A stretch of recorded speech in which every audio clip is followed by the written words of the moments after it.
sure? Here we go. Have to shoot or want to shoot. So have to shoot means you have to do it. You have no choice, right? What do you think want to shoot means? Fair enough. Okay, so let's go ahead and go there. This is scenario one. You live at home with your mom and your brother. Okay? It's nighttime. Earlier, your partner went through the phone and saw some things. Oh, that's right. That's what I'm Hey, they went through the phone and saw some things. What you think they went through and saw? Yeah, some things and the evidence of you doing what? Cheating. Tick-tocking. Tick-tocking. You get it. Here we go. You get into a heated discussion with your partner when entering the home, who earlier discovered that you what? Was cheating. Make sense? All right, here we go. You are hit multiple times by your partner. Multiple times. And you defend yourself by physically placing your partner on the ground. This is getting too real, isn't it? Here we go. Y'all following the scenario so far? Mm-hmm. All right, here we go. Partner calls her brothers to fuck you up and shoot up his shit. It sounds like some real stuff, huh? Yeah. It's getting real. It's getting real. It's getting real. Here we go. It is unknown if you know your partner called the brothers. But what happens? They pull up. Brothers and friends come over after midnight to talk. You think they come to talk? No. All right, here we go. Your brother goes outside to confront the brother and friends. The fact that he went outside with no gun further suggests to me he didn't know and they didn't know they were called over. Does that make sense? Mm-hmm. All right, here we go. You believe you see an L-shaped object you believe to be a gun in one or more of the brother's friend's hands. Mother also goes outside the home to confront, right? You go outside of the home to confront, and the brothers and the friends, they were once the initial aggressors, but they then began to walk away talking crap and they go to the car, right? You think that the deadly threat is still about to occur. Because who's still outside? Mother and who? Brother, right? So then you run inside and grab your rifle, come back outside, and run off your property. But the brother and friends are now attempting to leave. They have the car getting ready to get in. They see your rifle and shoot back at you. They kill you, your mom, and they wound your brother. One of the friends you thought was in the car was actually hiding in one of the houses around where you live, and they were waiting for you to come out. What could you have done differently? Stayed in the house. Stayed in the house. What could the mom done differently? Stayed in the house. What could the brother have done differently? Stayed in the house, right? Especially since you got a Ring camera and you see or have the opportunity to see who's at the what? Door. Here we go. The ending is not what actually occurred. What actually occurred is you run inside, grab the rifle, come back outside and off your property. Brothers and friends are now in the car leaving. You shoot your rifle 39 times and you actually hit at the fleeing car.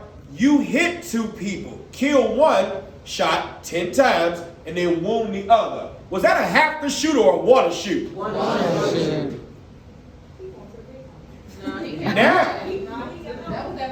That was that football player. So let me explain to you, because this is an important case to talk about. Let me explain to you the law in Illinois.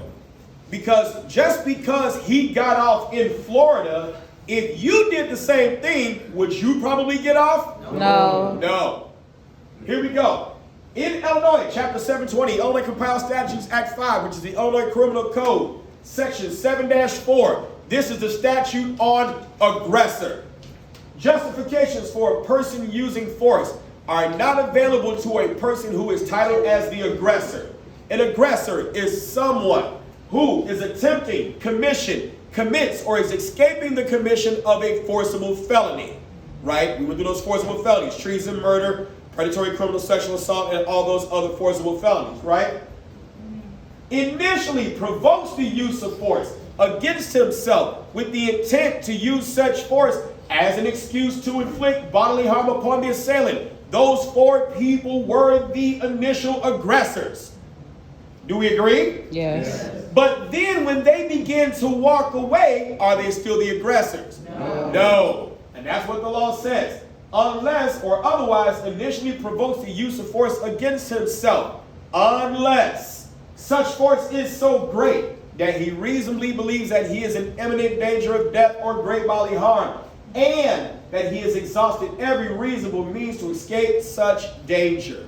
Or there's another circumstance in that you were the aggressor, but you, hey man, my bad, I apologize, I'm good, I don't want to. And then the person who was the victim now becomes the what? Aggressor.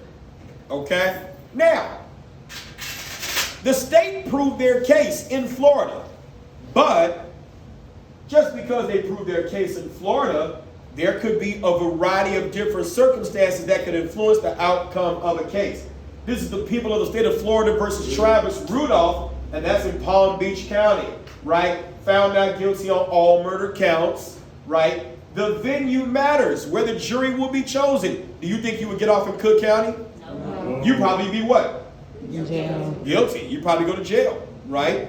Here we go. Republican state versus Democratic state. Not going to get too heavy into politics, but support of firearms is Republican. Anti-firearms is what? Democrat.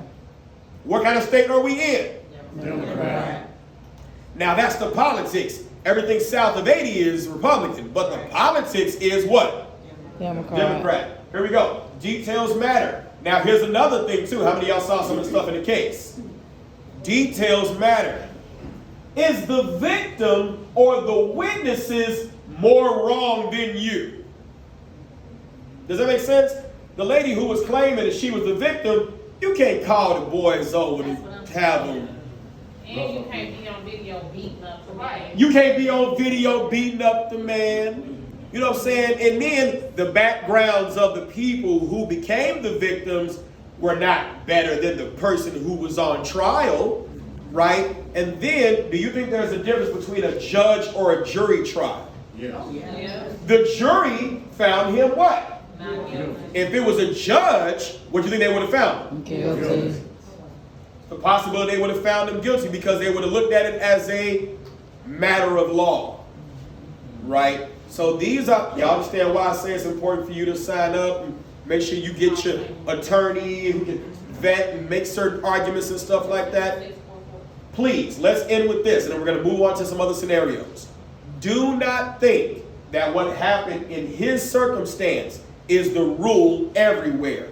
Once that person is at a heck of a distance and they are turning away, you are not weapons free to start just shooting, especially if you could do other stuff. Does that make sense? Yes.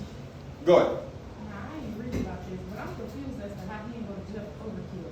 It's 39 bullets for 3 people for 3. Well, 39 rounds for 3 people sounds like overkill, but that's actually, see, I don't have a problem that he shot. I just have a problem at the time that he shot.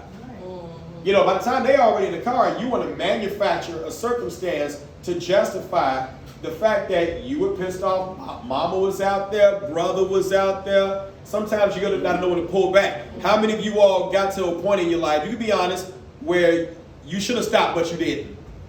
Hello, that's 3/4 of the room, right? How many of you all, after it was all over, it was like, shit, it wasn't even worth it? Hello, right? And we are in what kind of class? Come on now. Concealed carry class, right? I need you to think with the weapon that's between your ears, and that's your what? Brain. Brain. I'm glad somebody didn't say eyes. Think with your brain, okay? All right, let's go ahead and go to the next scenario.